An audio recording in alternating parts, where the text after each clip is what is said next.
What would you do if your own mother sold you to a stranger to pay a debt? On a stormy night at Thorn Estate, Evelyn Hartwell learns the cruel truth in her mother's eyes. She is not a daughter, but a transaction. Sold to a mysterious Duke to erase the family's crushing debts, Evelyn believes she is being sent into a life even darker than the one she leaves behind. But when she finally meets Duke Rowan Ashford, she realizes something even more shocking. He has been searching for her for 10 years. And the reason why will unravel secrets buried deep within her family, including a truth about her father's death that could change everything. Before we dive into the story, let us know where you're watching from in the comments below. Now let's begin the story. Rain struck the tall windows of Thorn Estate like a steady fist, cold and insistent, as if the night itself were trying to force its way into the house. The manor still looked grand from the road, stone walls, iron gates, hedges trimmed into disciplined lines, but up close it carried the faint, sour breath of decline. The lamps were fewer than they used to be. The carpets had grown thin in the corridors where servants once moved quietly in their dozens. Even the portraits of long-dead Hartwells hung a fraction too crooked, as if the ancestors had begun to lose faith. Evelyn Hartwell stood near the drawing-room door with a dustcloth in her hand, frozen in that uncomfortable place between servant and daughter that had become her whole life. She had been polishing the sideboard when she heard voices low, formal, and edged with something sharp. She had moved toward the threshold without thinking, drawn by that tone. Inside, candlelight trembled on dark wood paneling and stern faces painted in oil. At the writing desk, Lady Celeste Hartwell bent over a thick document. Her pen moved with quick, decisive strokes, as if the paper were a nuisance to be rid of rather than a contract heavy enough to alter a human life. Beside her stood a man Evelyn had never seen before. He wore a dark coat and an even darker expression. He did not sit. He did not fidget. He stood like a shadow given weight, his hands folded loosely at his back, his gaze fixed on the paper as though he could see through it. Evelyn's stomach tightened. Something was wrong. Not in the usual way. Not the ordinary wrongness of being spoken to like a maid of eating after everyone else, of learning to keep her eyes lowered so she would not be accused of insolence. This was different. This felt like an ending. She stepped forward, the boards beneath her shoes barely creaking. "Mother," her voice came out small, and she hated it for that. She tried again, steadier. "Mother, what is this document?" Lady Celeste did not turn. She merely dipped her pen again, signed another line, and blotted the ink with practiced elegance. The movement was so calm it made Evelyn's skin prickle. It was the calm of someone who had already decided you were irrelevant. The stranger spoke first. "Your daughter will settle the debt." The words were not loud. They did not need to be. They landed in the room like a blade laid gently on a table. Evelyn blinked, waiting for her mind to translate them into something less impossible. "My daughter will settle the debt." She took one more step forward. The candlelight caught the edge of the paper. She saw the thickness of it, the seals, the careful handwriting. Her mother's signature sat at the bottom like a final nail. Evelyn's mouth went dry. I beg your pardon?" The man did not answer. He folded the document with meticulous care, as if it were precious, as if it were clean. Lady Celeste finally lifted her head. Her face was beautiful in the way winter is beautiful, sharp, pale, and indifferent. Her hair was pinned back into a smooth, controlled style that made her look younger than her years. Her gown was deep green velvet, the color chosen to imply wealth even when the house no longer had it. A ruby ring flashed on her finger as she set the pen down. "Pack what little you have," she said. Her tone was not angry, not emotional. Simply, final. You leave tonight. For a moment, Evelyn could not move. The drawing room seemed to tilt the portraits leaning in their frames as if even the ancestors were listening. "You," Evelyn heard her own voice, thin and breathless. "You can't mean—" "Oh, I mean exactly that," Lady Celeste cut in. Evelyn stepped closer to the desk. Her heart hammered so hard she felt it in her throat. "Mother, what does he mean, settle the debt? What does that mean?" Lady Celeste adjusted the lace of her gloves as though preparing for tea, not selling her child. "It means the Hartwell family will no longer drown," she said. "In debt. In humiliation. In the whispers of creditors in our halls." Evelyn looked at the stranger again. He remained silent, his eyes cold and assessing like a man appraising something in a market. Evelyn forced herself to breathe. "You sold me." A pause. Not long, only the span of a candle's flicker, but in it Evelyn understood everything. Lady Celeste did not deny it. She did not even look ashamed. Instead, she rose from her chair and came around the desk with the smooth, unhurried grace of someone who has never doubted her own right to do harm. "You have always been the least useful member of this household," she said. "Tonight, for once in your life, you will prove valuable." Evelyn felt the room constrict around her, the air suddenly too thin. "Least useful," she repeated, unable to keep the disbelief from her voice. "I keep this house," Lady Celeste's eyes narrowed. "Don't be dramatic. You dust. You scrub. You exist in corners. You do what any servant can do." "I am not a servant," Evelyn said. And then, because she could not stop herself, "I am your daughter." Lady Celeste's expression barely shifted. "A daughter is an asset," she said, "and assets can be traded." Evelyn's hands clenched around the cloth, her knuckles whitening. "You didn't even ask what will happen to me." Lady Celeste turned away, already done with the conversation. She reached for a small silver bell on the desk and rang it once. A servant appeared, almost immediately, eyes downcast, face carefully blank. "Have the carriage prepared," Lady Celeste said, "and bring my daughter's things." Evelyn stood rooted to the floor. Her chest hurt, as if something inside it had snapped and was now scraping against her ribs. The stranger spoke again, his voice as calm as a man ordering a meal. "You leave tonight." Evelyn stared at her mother. "Mother, please." It was the first time in years she had begged. The word tasted like old shame. Lady Celeste did not soften. "We are finished," she said. "Go." Thorn Estate had not always been like this. Evelyn knew that because she could still see it in her mind as clearly as if the years had not intervened. There had been mornings when sunlight spilled over the library floor, bright enough to make dust sparkle like gold. There had been the sound of her father's voice, warm, steady, reading aloud from books that made the world seem wide and full of promise. Lord Edward Hartwell had been the sort of man the countryside spoke of with respect, not because he was loud or dazzling, but because his dignity did not depend on cruelty. He paid his tenants fairly. He treated the household staff like human beings. He offered smiles that were not transactions. Evelyn remembered sitting on the rug at his feet when she was small, clutching a book too heavy for her hands. "Never forget this, Evelyn," her father had said once, tapping the cover with a gentle finger.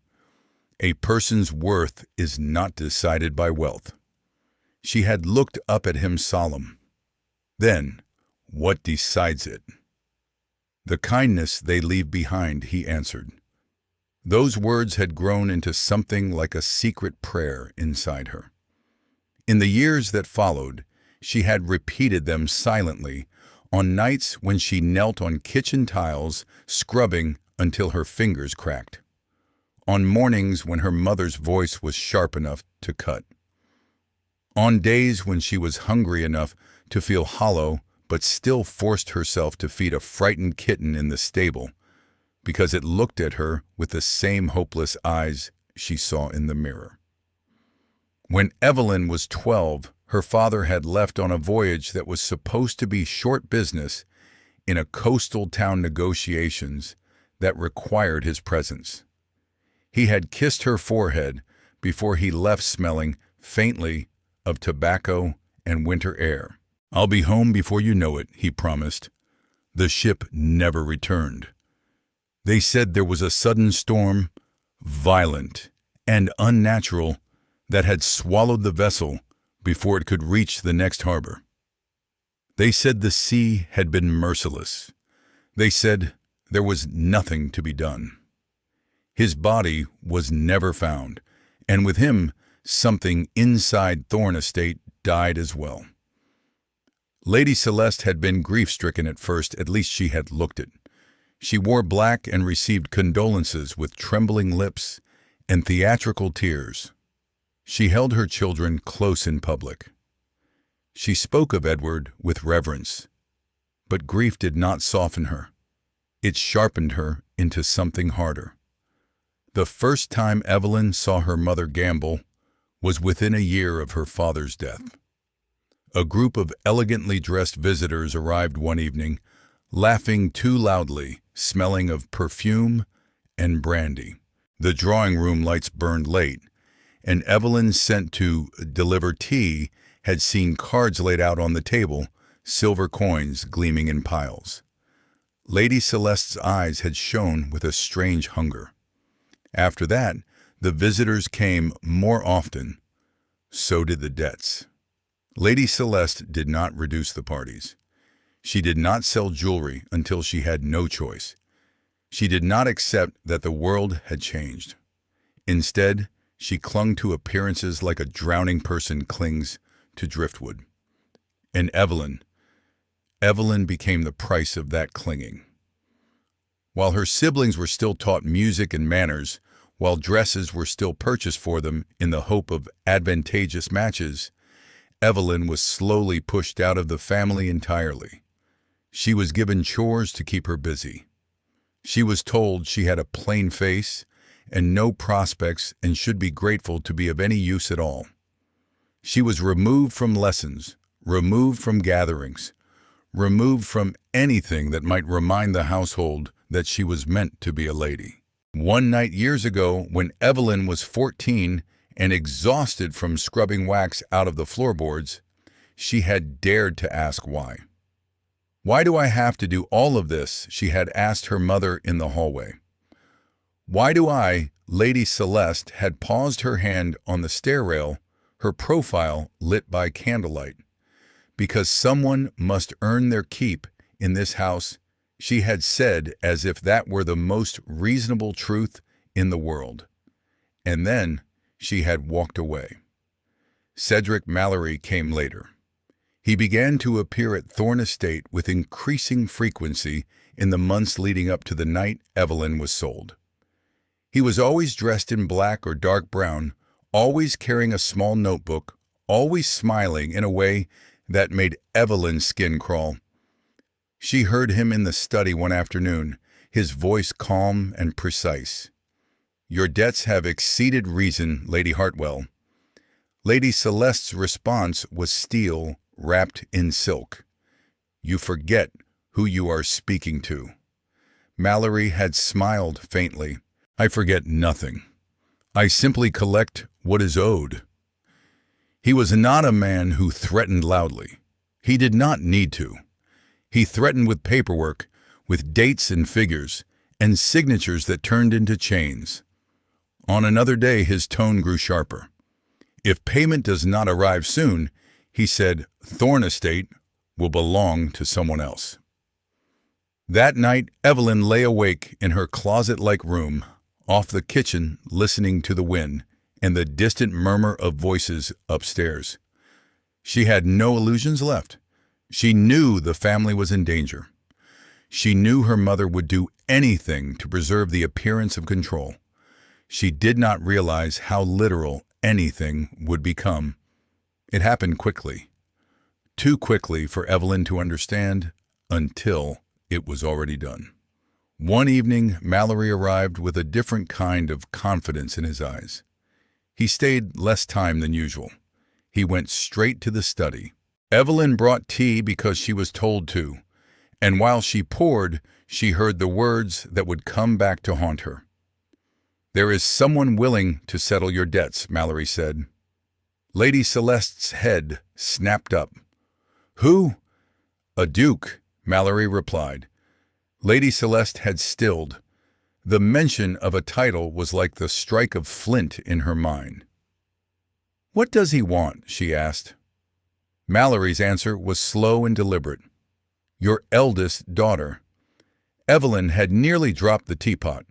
She had stood in the doorway, heart pounding, waiting for her mother to laugh, to call it absurd, to say no. Lady Celeste did not laugh. She asked only one question. "The debts will be erased entirely." "Every last coin," Mallory answered. Lady Celeste signed. And so, on the night of rain and flickering candlelight, the decision became a sentence. An evil mother sells her own daughter to a complete stranger. What kind of future could possibly be waiting for the girl? Will this cruel betrayal destroy her life or lead her to a destiny no one expected? Tell us what you think in the comments. And don't forget to subscribe before we step into the most powerful part of the story. They did not give Evelyn time to process. That was perhaps the cruelest part. The speed of it. The certainty. A black carriage waited at the front gate, lamps glowing dimly through rain. Evelyn was allowed one small valise. When she looked around her room, she realized she owned almost nothing. A spare dress with patches. A comb with broken teeth. A ribbon she had kept from childhood because her father once said it made her look like spring. She packed without thinking, hands moving on instinct. Her mind felt distant, as if it had stepped away from her body to avoid feeling what was happening. In the hallway, her siblings stood on the stairs like strangers watching a performance. Marcus, her older brother, did not meet her eyes. He looked older than he should, his face drawn with stress and indulgence. Her sisters Clara and Lillian were pale and silent. They did not speak. They did not move. They watched her with a mixture of discomfort and curiosity, as if she were being removed from the house the way one removes a piece of furniture that no longer fits. Evelyn took one last look back. Thorn Estate. The place where her father's voice once filled the library, where she once believed she belonged, now felt like a stage set built around a lie. The rain outside smelled of wet stone and dying leaves. She stepped into the carriage. The door shut with a sound that felt like a lock turning. Inside, the stranger sat opposite her. He kept his hat low. His coat was dark. He did not speak. Evelyn gripped her valise until her fingers ached. The wheels rolled over wet cobblestone, and Thorn Estate disappeared behind the curtain of rain. For a time, there was only the rhythmic sound of hooves and wheels, the carriage swaying as it moved through darkness. Evelyn tried to keep her breathing steady. She tried to plan. But what plan could exist when you had no money, no allies, and no idea where you were being taken? After nearly an hour, the carriage slowed. Evelyn felt it turn, then stop. Through the window, she saw another set of gates, taller, heavier, and better maintained than Thorn's. Lantern light cast a pale halo over slick stones. The door opened. Cold air rushed in. A man stood outside under the lantern, tall enough that he seemed to occupy the space around him. His coat was black cut with perfect tailoring. The collar turned slightly against the wind. The lantern light caught the edge of his jaw, the line of his cheekbone, and the steady gray of his eyes. He watched Evelyn as she stepped down. Not like a man judging merchandise, like a man who had been holding his breath for years and was only now exhaling. His gaze moved over her face slowly, as if confirming the shape of it, the reality of it. Then, almost too quietly to hear over the rain, he said, at last, his eyes held hers, "I found you." Evelyn's spine went rigid. "Found you. Not purchased you. Not acquired you. Found." Her mouth opened, but no words came. The man turned slightly and gestured toward the doorway of the house beyond the gates. "Come," he said, voice low controlled. "We will continue north immediately." Evelyn's fear rose like a wave. She forced herself to move because she had no other choice. As she passed him, she caught the faint scent of cedar and cold air on his coat. He did not touch her. He did not even crowd her space. He simply moved with the calm authority of someone who expected obedience, someone accustomed to it. She glanced back once. The stranger who had accompanied her remained by the carriage expressionless, as if his part in the transaction had ended. The tall man in black walked beside her. Only when they reached the steps did Evelyn manage to speak. "Who are you?" she asked, voice hoarse. He looked at her as if the question was odd, as if his name carried the weight of inevitability. "Rowan Ashford," he said. "Duke of Ashford." They traveled for hours through the night. Then into the gray morning, the world slowly becoming a watercolor of wet fields and skeletal trees. Evelyn dozed in fits, waking with panic each time her head nodded. Every time she opened her eyes, she saw the Duke across from her, in the carriage reading, or staring out the window, silent as stone. When the sky finally lightened, Evelyn realized the land had changed. It felt emptier, wilder. The roads narrowed. The villages they passed grew sparse. Wind moved across open stretches of earth with an eerie, restless sound. By the time the carriage crested a hill, the moor appeared vast, rolling, and unforgiving. Heather and dark grasses rippled like a sea under a slate sky.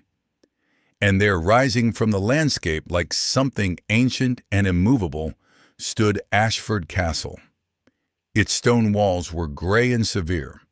Its windows were narrow and tall.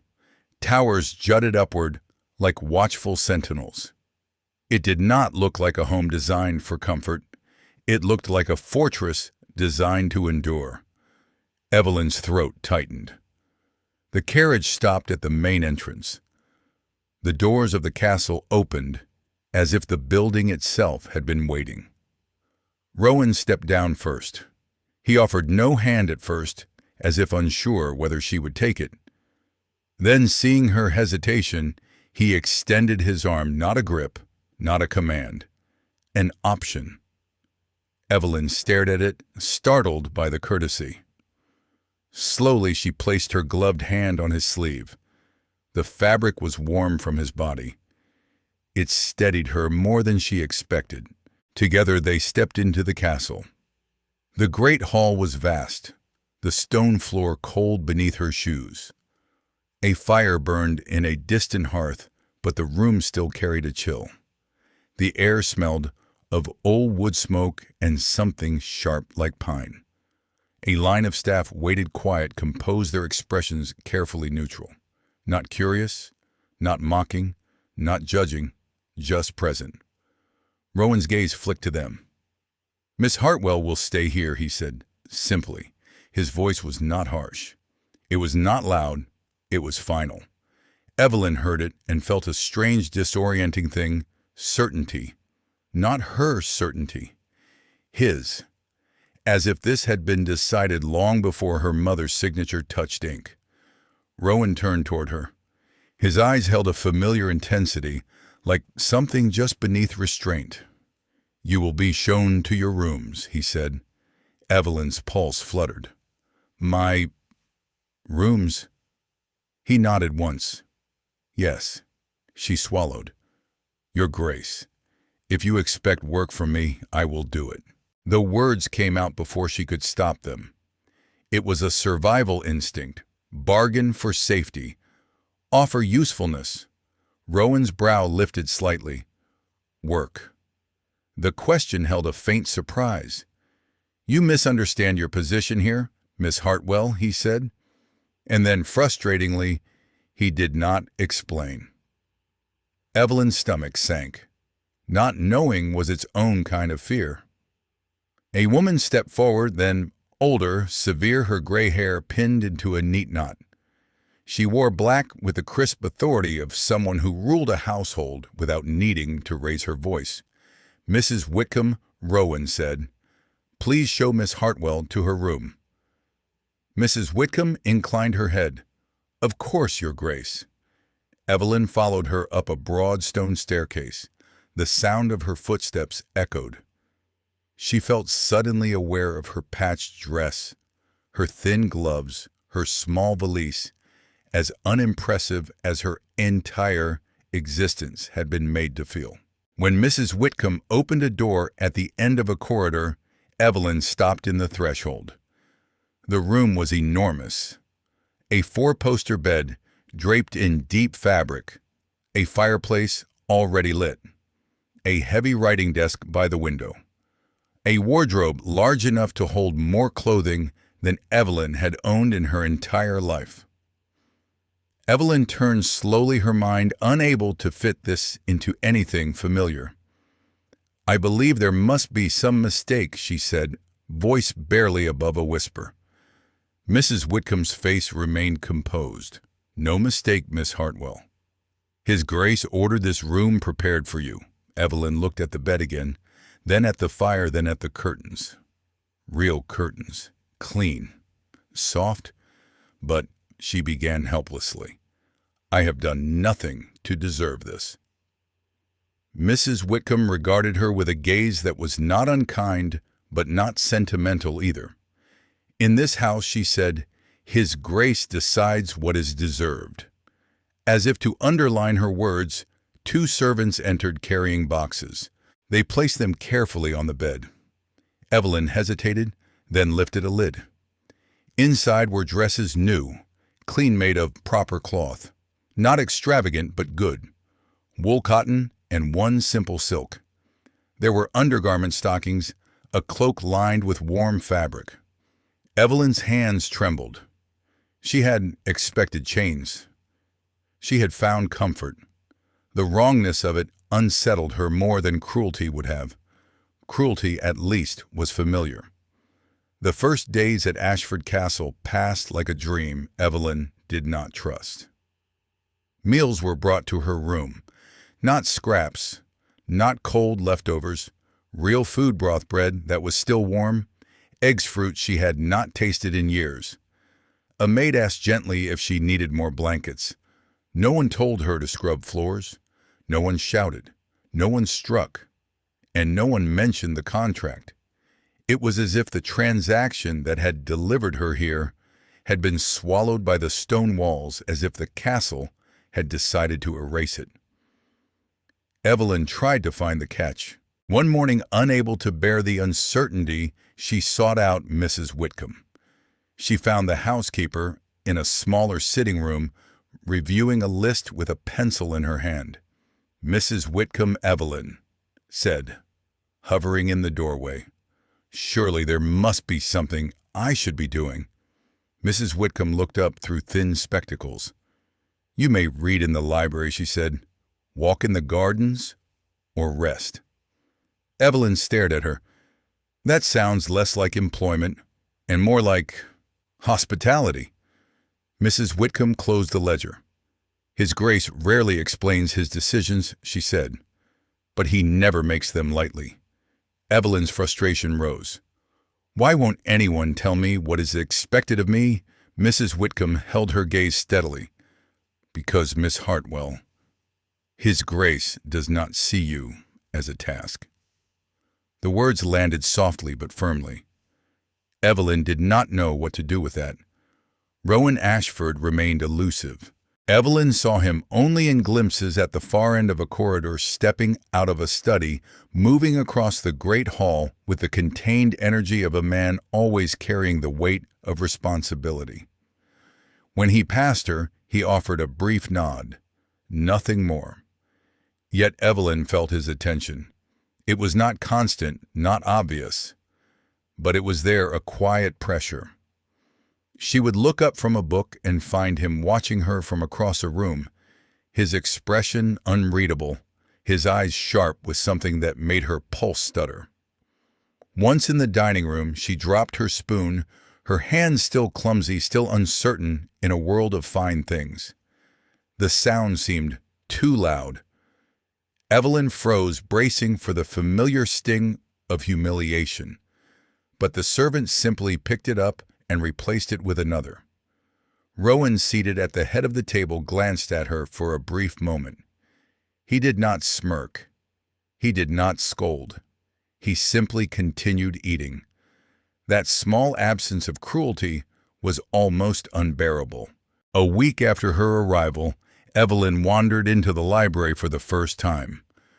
The room was enormous, high shelves, reaching up to a ceiling carved with dark beams, ladders resting against rows of books, windows tall enough to catch the pale northern light. She moved slowly among the shelves, her fingers trailing over spines. The silence was thick, but not oppressive. It felt like possibility. She took down a book at random, opened it, and realized she had forgotten what it felt like to read for pleasure, not for escape.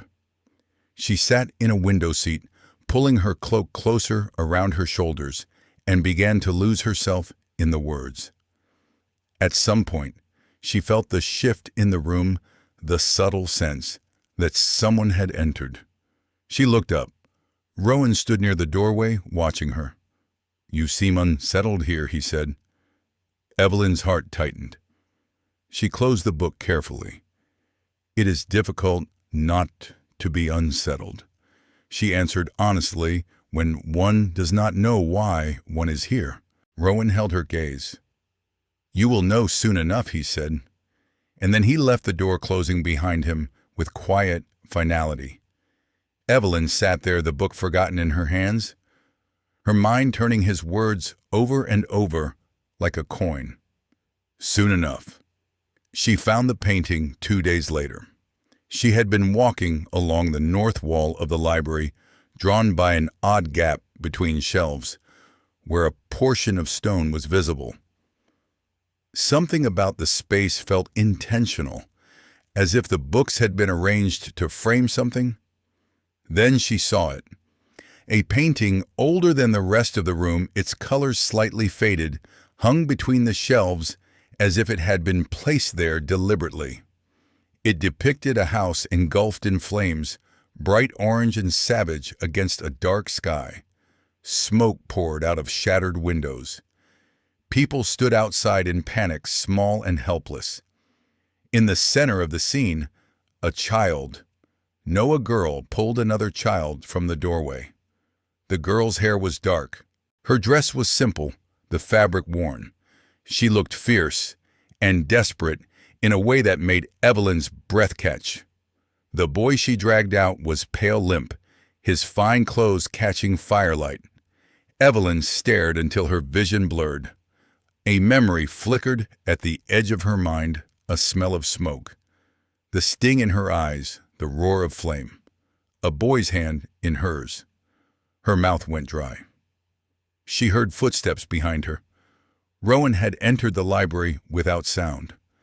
Evelyn turned, pointing at the painting before she could stop herself. "Who painted this?" she asked, voice too sharp. Rowan's eyes went to the painting. For the first time since Evelyn had met him, something shifted in his expression, something like pain. A traveling artist, he said slowly. And the children, Evelyn pressed. Who are they? Rowan did not answer at once. He moved closer to the painting, his gaze fixed on the figures as if they were ghosts. That painting records something that happened 10 years ago, he said. Evelyn swallowed. We're a small coastal village in the south, Rowan replied. Evelyn felt her pulse in her throat. Why is it here? Rowan turned to look at her, and the gray of his eyes seemed colder in the northern light. A fire broke out in a house near the harbor, he said. A boy was trapped inside. Evelyn's fingers curled tighter around the edge of her cloak. Everyone outside thought the boy was already dead. Rowan continued, voice controlled. He paused, until a girl ran into the flames. Evelyn's chest tightened painfully. That girl, Rowan's voice dropped. That boy was me. The words landed with a quiet violence. Evelyn's mind refused them for a moment, as if the truth were too strange to fit into reality. Rowan Ashford. Duke of Ashford had once been a frightened boy trapped in fire. Evelyn looked back at the painting, at the girl's desperate posture. A memory pushed forward clearer now, running barefoot on stones, the taste of ash in her mouth, screaming voices behind her, and her own small hands gripping someone else's arm and yanking. She had been so young. She had not thought of consequences. She had only thought, he will die if I don't. Evelyn's voice came out faint. I remember smoke. I remember pulling someone. Rowan's gaze sharpened. I never learned the girl's full name, he said.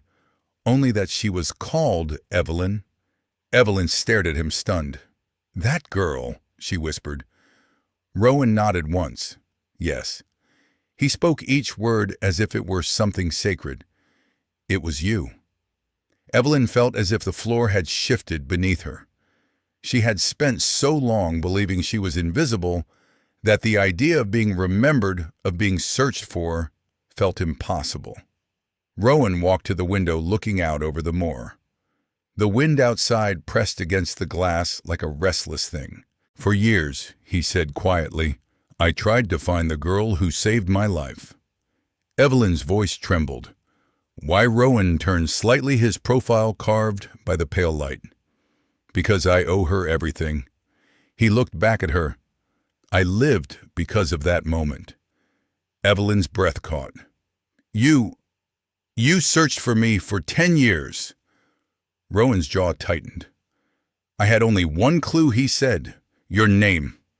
He explained slowly, as if laying out truth like a map. After the fire, his family had taken him away. There had been doctors, nurses, months of recovery. He had asked for the girl again and again, but no one had known where she had gone.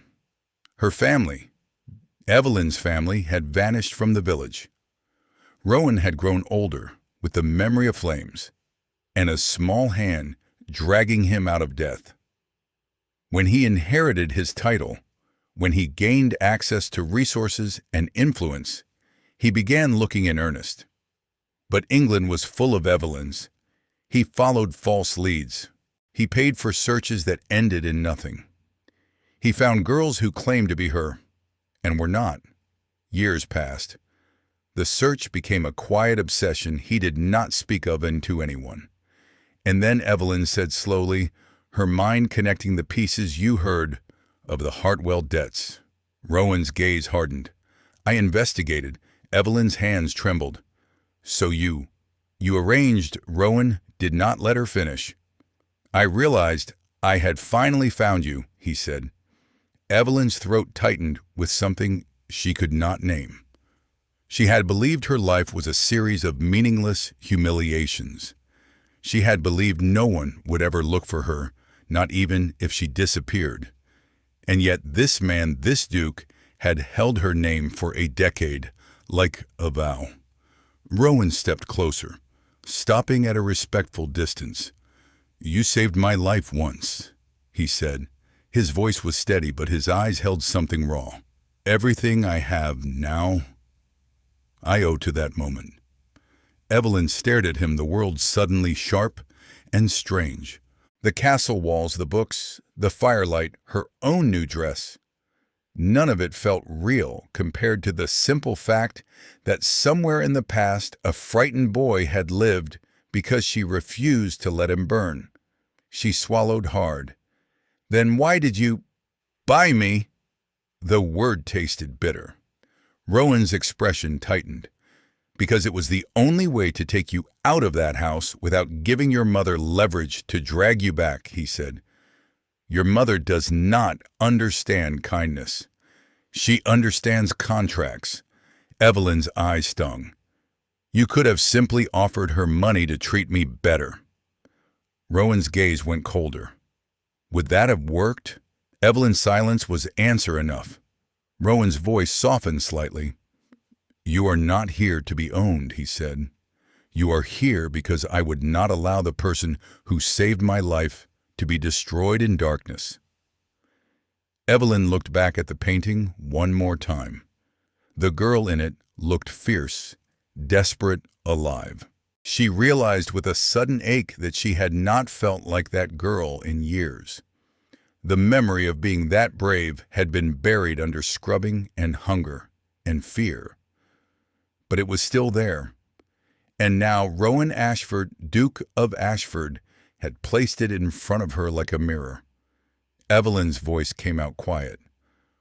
"I don't know what to do with this." Rowan held her gaze, his expression controlled but intent. "Then we will find out," he said.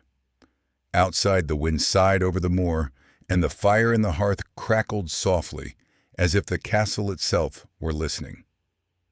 For the first time since the night her mother signed her away, Evelyn felt something shift inside her. Not safety, not yet, but possibility. And possibility after a lifetime of being treated as nothing felt almost as frightening as any storm. The truth did not arrive at Ashford Castle like thunder. It came the way winter comes to the northern moors, quiet at first, almost gentle, until you realized the cold had already seeped into the bones of everything you thought you understood. After the day in the library, after the painting and Rowan's low confession, that boy was me. Evelyn moved through the castle as if the stone corridors had shifted subtly in the night. The same rugs lay in the same places. The same servants bowed with the same composed faces. The fire still crackled in their hearts. Yet something had changed, and it was not only her. Rowan Ashford had found what he'd been looking for, but finding her had not finished the story. It had opened it. He did not follow her from room to room. He did not press her with questions. But the castle, which had felt like a fortress designed to contain secrets, now felt as though it had been repurposed into something else, a place where truth would be dragged into the light and made to answer. Rowan began spending his evenings behind the closed door of his study. Evelyn would pass the corridor and see lamplight bleeding beneath the threshold long after midnight. Once she heard the scrape of a chair, the soft rustle of papers, the quick tap of his pen. It sounded like a man building a case brick by brick. On the fourth evening after the library, a footman approached Evelyn as she sat by the fire in her chamber, trying to read a book without absorbing a single line. "Miss Hartwell," he said quietly, "His Grace requests your presence in his study." Evelyn's stomach tightened with an old reflex, summoned, judged, punished, but she forced herself to stand. She smoothed her dress and followed the servant down the corridor. Rowan's study smelled of leather, ink, and smoke. It was not a warm room in the sentimental sense. It was orderly, clean, severe. A man's room built around purpose rather than comfort. Rowan stood behind his desk when she entered. He did not sit.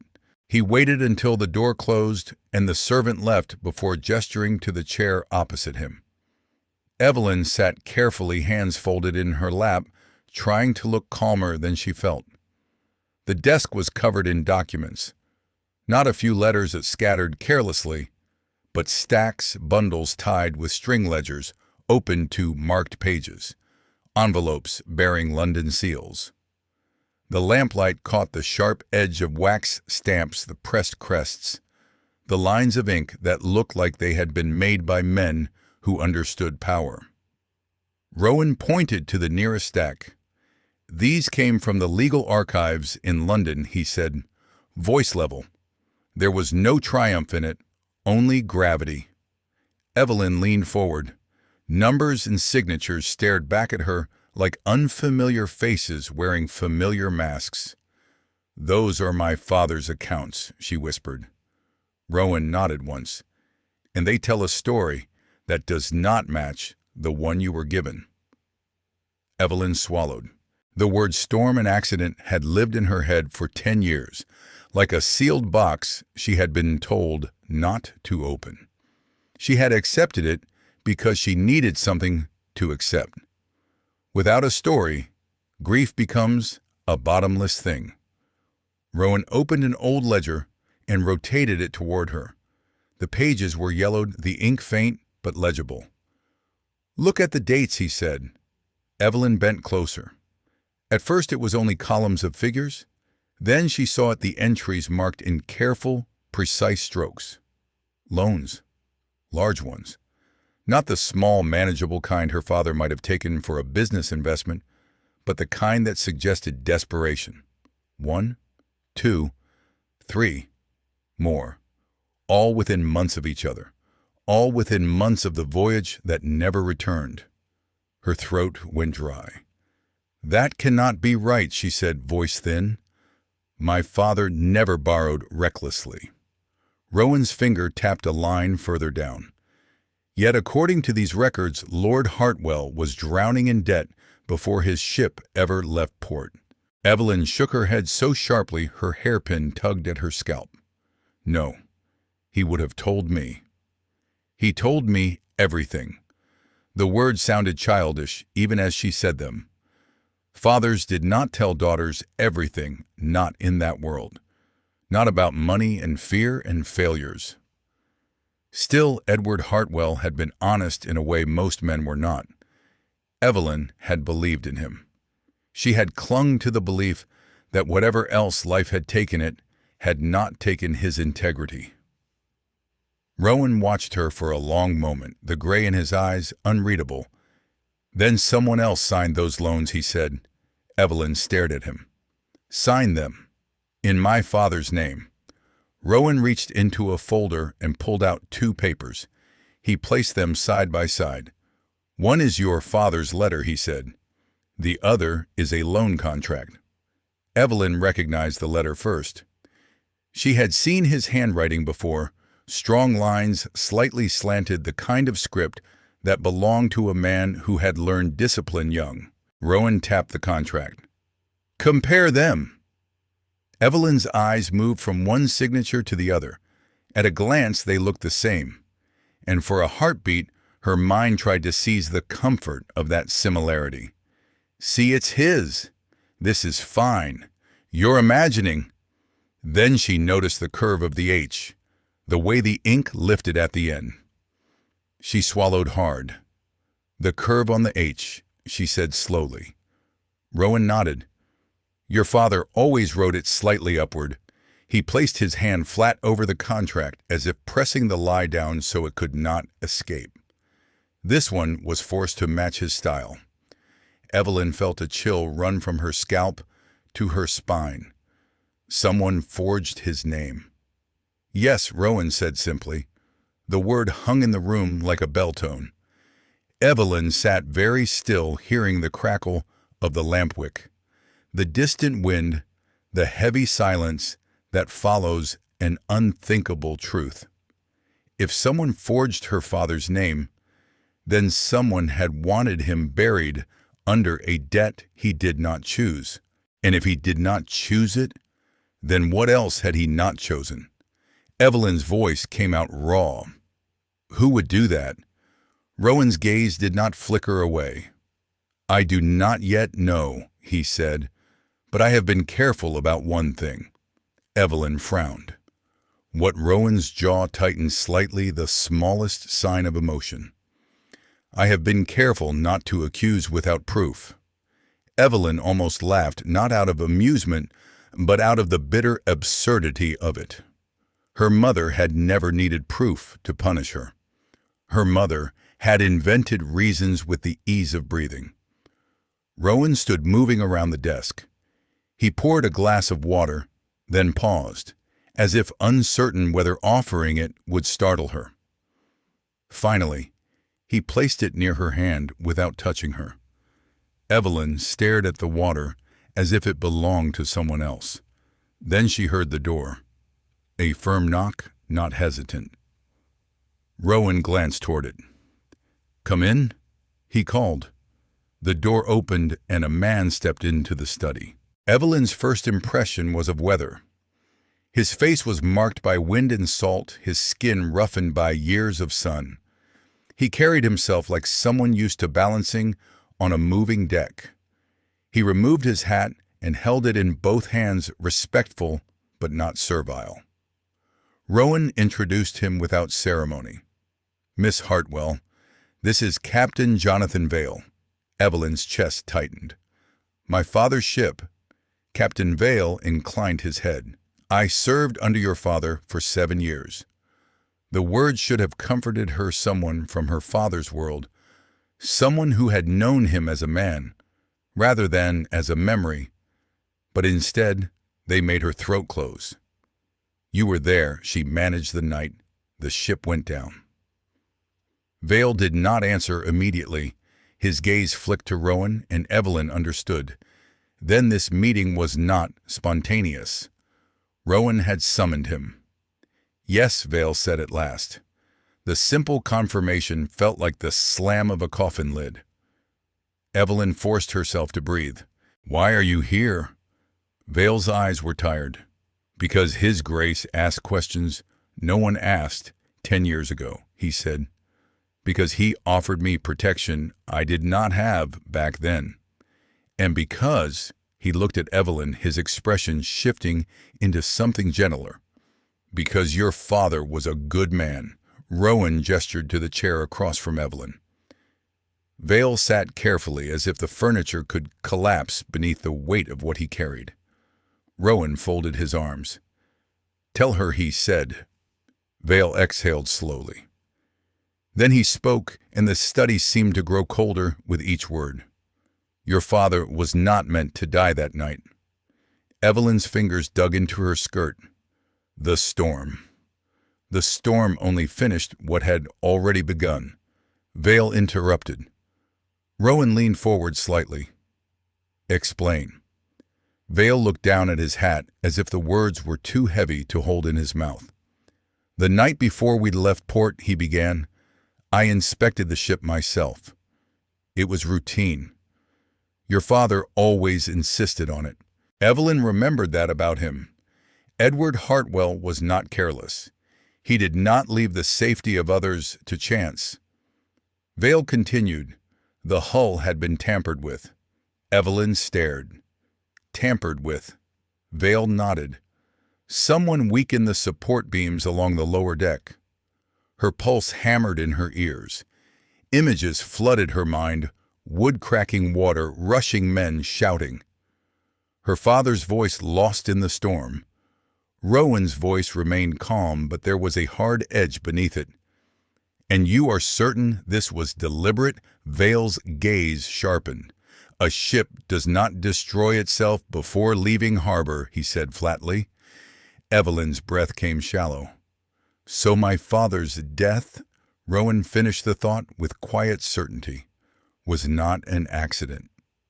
Vale's shoulders sagged as if the words had finally been pulled out of him. "I reported my suspicions," he said, "to the authorities, to the men who were meant to investigate." Evelyn leaned forward. "And what happened?" Vale's laugh was short and bitter. "The investigation ended quickly." Rowan's eyes narrowed. Why, Vale looked directly at Evelyn now, and something in his gaze made her stomach drop. Because someone with influence insisted there was no foul play. Evelyn felt her skin prickle. Someone like whom Vale hesitated. His jaw worked as if he were chewing on a truth he did not want to name. Rowan turned back to his desk and pulled a single letter from a stack. He held it carefully, not like evidence of a crime, but like a lit match. "This arrived 3 days before the ship sailed," he said. He extended it toward Evelyn. Evelyn took it with shaking fingers. The paper was thin but sturdy. The ink was elegant, controlled. She recognized the handwriting immediately. Lady Celeste.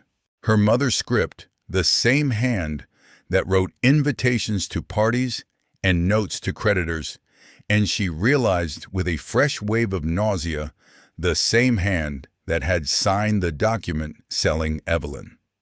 The letter contained a single sentence: "Edward must proceed with the voyage. The matter cannot wait." Evelyn read it once, twice. Her mouth went dry. Rowan's voice was low. "The voyage that killed him." Evelyn's hands trembled so hard the paper rustled like leaves. "Are you saying—" Rowan did not speak the accusation outright. He didn't need to.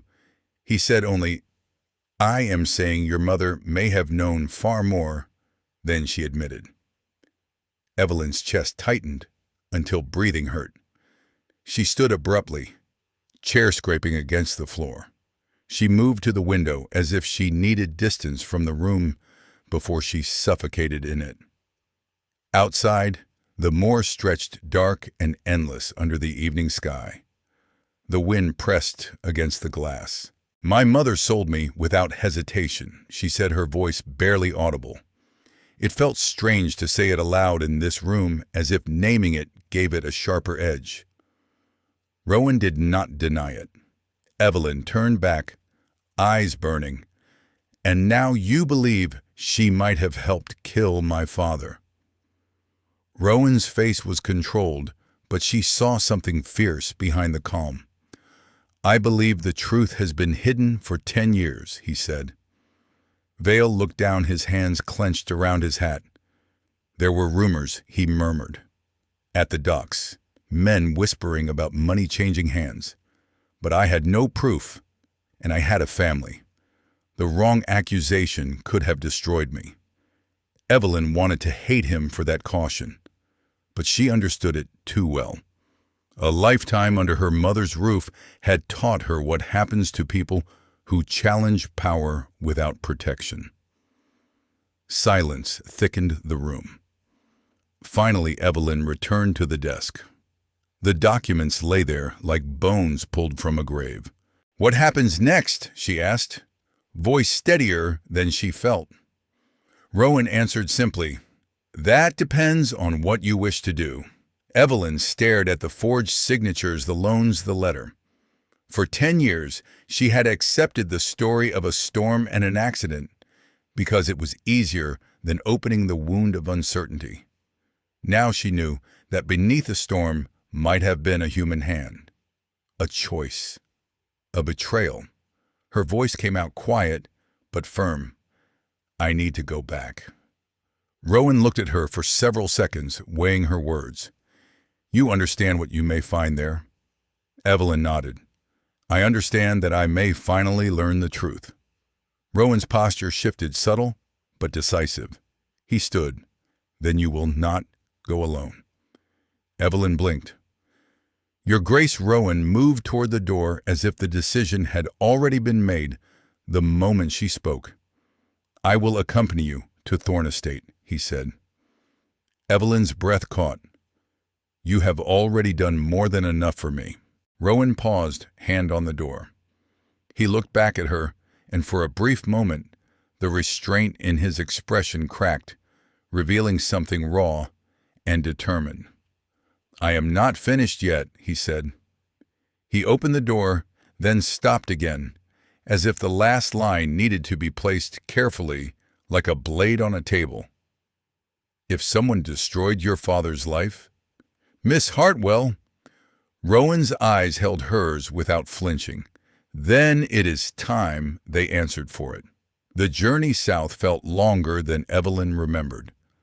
Not because the miles had grown, but because every mile carried her closer to the house where she had learned to disappear. She rode in the carriage beside Rowan, watching the landscape change. The bleak moors gave way to gentler hills. Pine forests thinned into farmland. Villages became more frequent chimneys smoking children running along lanes. Normal life.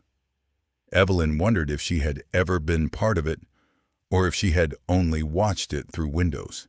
Rowan read for portions of the journey, but he often looked out at the passing countryside.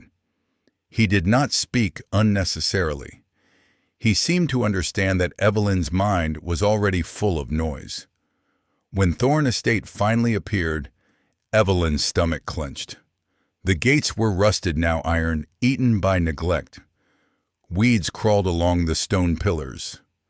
The hedges were wild, no longer clipped into rigid shapes. The garden that had once been her father's pride was a tangle of thorns and dead branches. Evelyn stepped down from the carriage and stared at the house. It looked smaller than she remembered, not because it had changed in size, but because she had.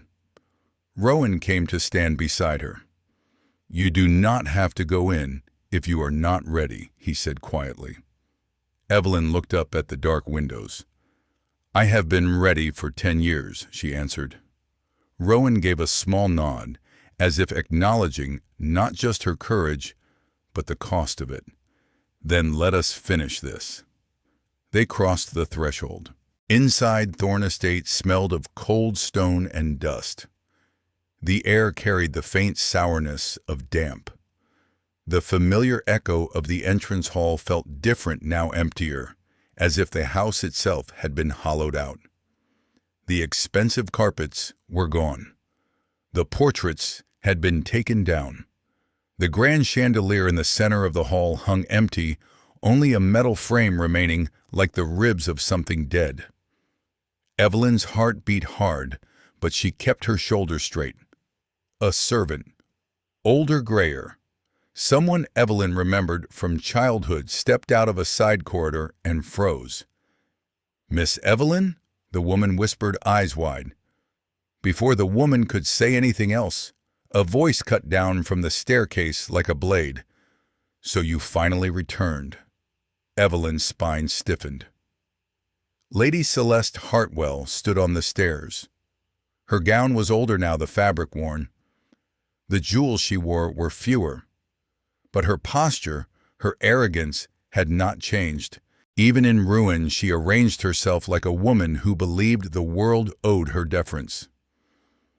Her gaze flicked to Rowan, then back to Evelyn. "I wondered how long it would take," she said. Evelyn stepped forward until she stood beneath the staircase, looking up. "You sold me," she said, plainly. Lady Celeste's lips curved into a slight shrug of a smile. "And you survived," she replied. "That should count as gratitude." Rowan shifted beside Evelyn, but Evelyn lifted a hand, stopping him. She had carried this confrontation in her bones for too long to let anyone else speak first.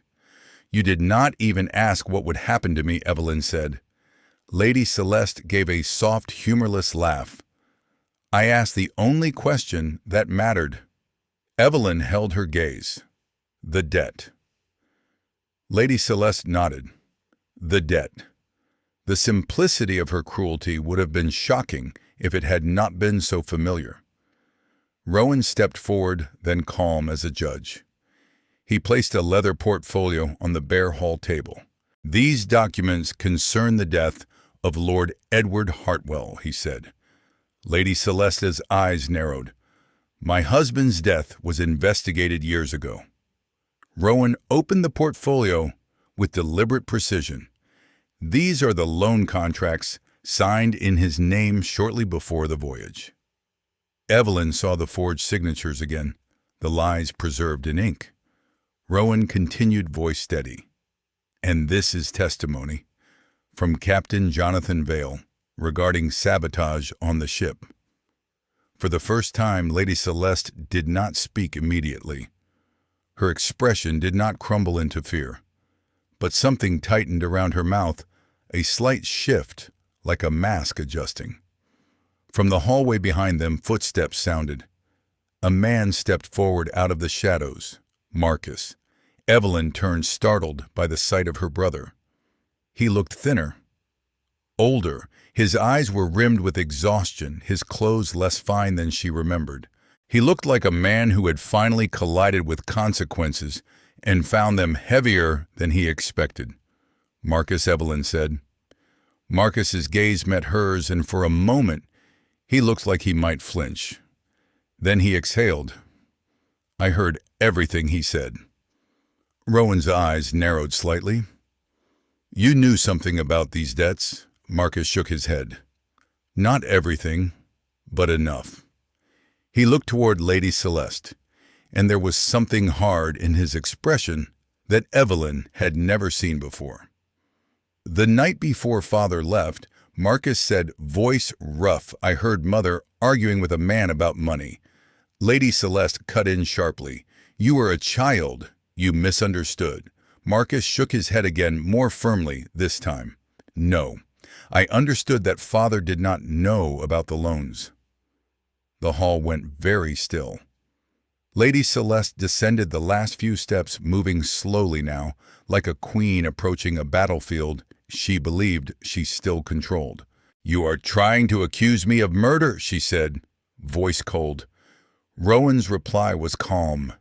"We are presenting facts." Lady Celeste laughed a dry, brittle sound.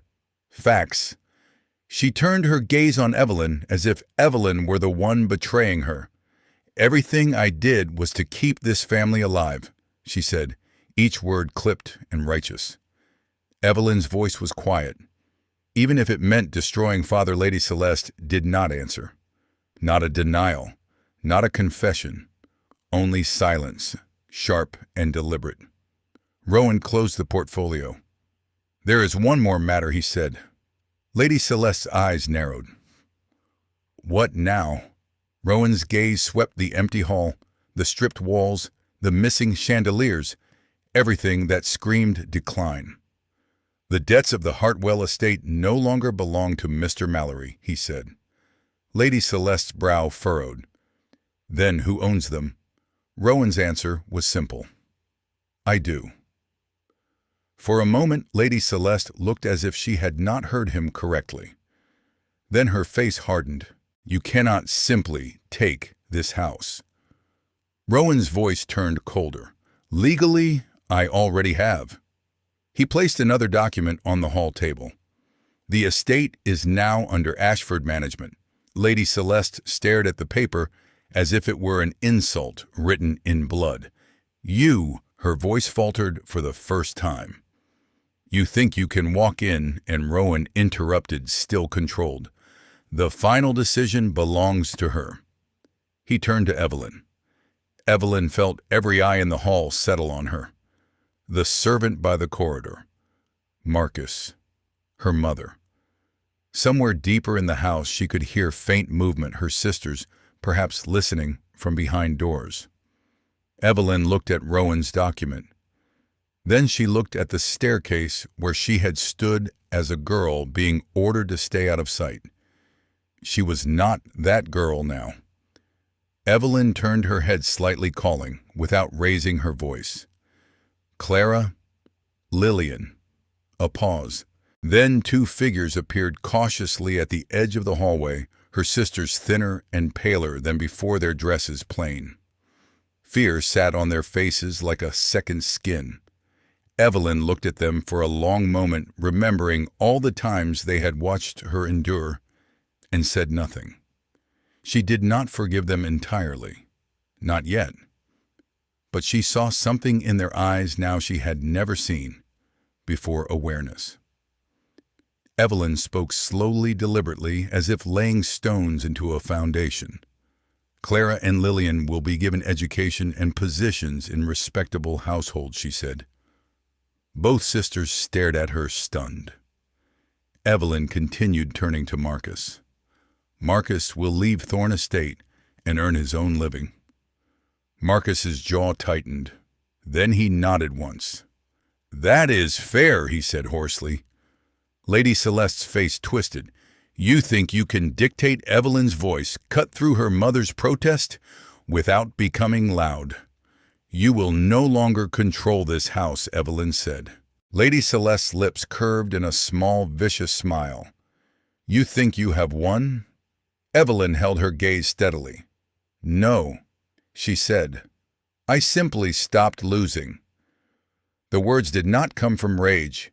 They came from something calmer, truth. Lady Celeste stared at her daughter as if seeing her for the first time, and perhaps she was because the Evelyn, who would have flinched and apologized, had died long ago. Evelyn turned away. The hall felt lighter as she walked toward the door, as if the house could no longer hold her. Outside, the air tasted clean despite the lingering damp. Rowan waited near the carriage. "Are you ready to leave?" he asked. Evelyn looked back at Thorn Estate one last time, at the rusted gate, the dark windows, the place that had been a prison pretending to be a home. "Yes," she said, and she meant it. The carriage ride back to Ashford Castle was quieter than the first, not because there was less to think about, but because Evelyn's mind had shifted from fear to something else, an exhausted kind of clarity. She had faced her mother and not collapsed. She had spoken and been heard. She had made choices. When Ashford Castle finally rose again from the moor like a patient guardian, Evelyn felt something unexpected relief. Not because the castle was hers in any legal sense, but because within its walls she had been treated as human. That night, Rowan asked her to meet him in the library. Evelyn entered to find him standing near the window seat where she had first truly read again, the fire painting gold across the spines of books. He turned when he heard her footsteps. "I must tell you something before we go any further," he said. Evelyn's stomach tightened. She had learned to brace for the hidden cost of kindness. She waited. Rowan's gaze held hers. "I care for you more than I ever intended," he said, plain and direct. Evelyn's breath caught. Rowan continued immediately, as if he needed the next words to be understood even more than the confession. "You owe me nothing," he said. "You are free to leave, if you wish." The room seemed to still. Evelyn looked around the library, the painting, the books, the window that watched the moor. This was the place where her past had been returned to her, not as a weapon, but as a reminder that she had once been brave. She looked back at Rowan. "I spent most of my life believing I had no place in the world," she said. Her voice did not shake.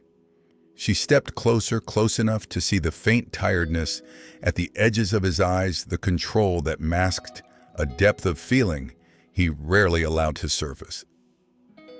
"But here," she said softly, "I finally do." Rowan's throat moved as he swallowed. "So you will stay?" Evelyn let herself smile, small but real. "Yes," she said. The word felt like a door closing. Not a prison door, but one that shut out the past. A few months later, Ashford Castle held a quiet ceremony. No spectacle designed for gossip, no lavish parade to impress a society Evelyn had learned to distrust. Just warmth, steadiness, and witnesses who mattered. Evelyn Hartwell, the girl once sold to settle a debt, stood beneath the stone arches of a castle that had become something more than a fortress. She became the Duchess of Ashford, not as property transferred from one hand to another, but as a woman choosing her own life for the first time. And when she looked out across the moor, wind tugging gently at her veil, she understood with a clarity that felt almost like peace. Home was not the place that claimed you. Home was the place that let you remain yourself and still wanted you there. Thank you for staying with us through Evelyn's journey from a daughter sold for a debt to a woman who finally found her true home. If this story moved you, we'd love to hear your thoughts in the comments below. And if you enjoy stories of hidden truths, courage, and second chances, don't forget to like the video and subscribe so you won't miss the next one. There are many more powerful stories waiting to be told.